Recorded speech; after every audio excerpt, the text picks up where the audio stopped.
Bali is called Island of Gods. Millions of people every year visit this place to enjoy their vacations. But lately, a lot of creators and entrepreneurs are also coming to this place. 2 years ago, I decided to move from Dubai to Bali. And in this video, let me show you how the life has been as me as an entrepreneur and what can you expect if you are planning to move to Bali, especially if you work online, if you are a digital nomad, then this video might be useful. Now, first of all, I do not make money in Bali. So technically, I'm not working in Bali. My company is in Dubai, but I spend a lot of time in Bali because I love the culture here and I love the people and all the community here. And there is something very special about it. This is the whitest village in all of Asia. This is Bali. Well, I am brown, but the thing is, a lot of white people from Europe and the West come to Bali.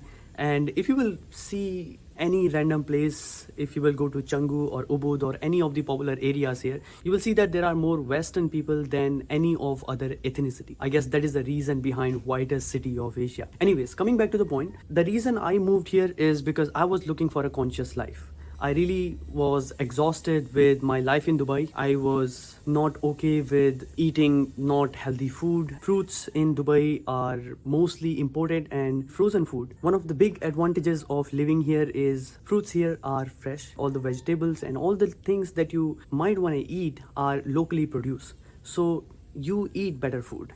And then also the prices here are much less than any of the places still right now. For example, if this is my place and there are 2 rooms, you can see there is this garden and it's a very simple place. I don't have any swimming pool and all that kind of stuff. I used to have it, but then I moved to this place. I find it more closer to nature and I have a jungle view. If you see that side, this is all jungle.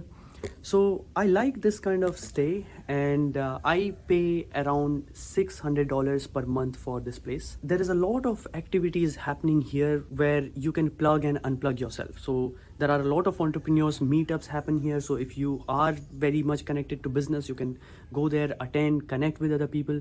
And if you do not want to do that, if you are working mostly online and you want to go for dancing, you want to go for social activities, or you have some other kind of interest, for example, singing or meditation or yoga, you can literally go 20 minutes, you can drive 20 minutes and you will have this nice yoga shala where you can unplug and drown yourself, work on yourself, because there is a community that has developed of expats and locals. It's very easy to find that kind of complete life here.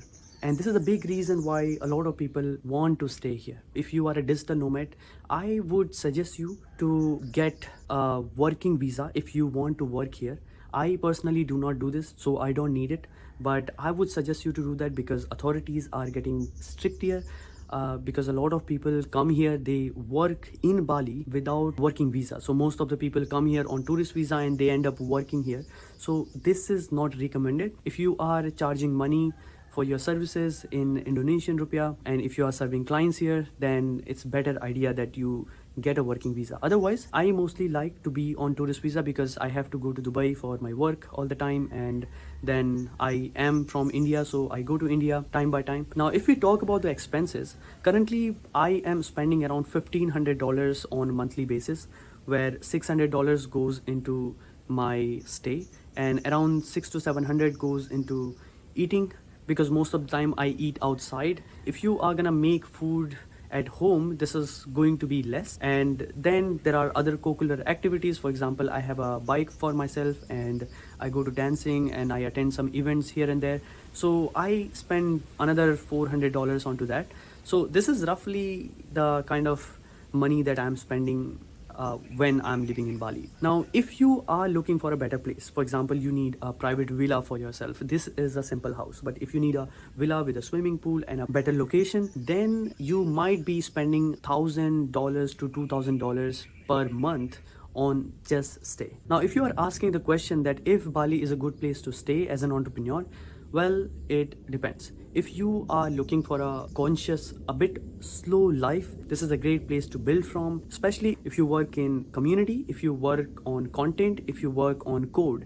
That means if you are a programmer or if you are a coach or if you are some kind of agency owner or you are working online, then this might be a good place to be in. But it also depends on preferences. For example, there is still no 5G in Bali, so the internet speed is not going to be as great as in Dubai or in any of the Western countries or even in India. We have 5G in India, also in Dubai, and I see around 1000 GB per second of speed. But when I come here, the average speed is around 40 to 50 Mbps, which is okay if you just have to take calls. But if you are very specific about the internet speed and all that kind of stuff, then this might not be the right place to be in. It's better idea to go to Bangkok or Chiang Mai and another place in Southeast Asia.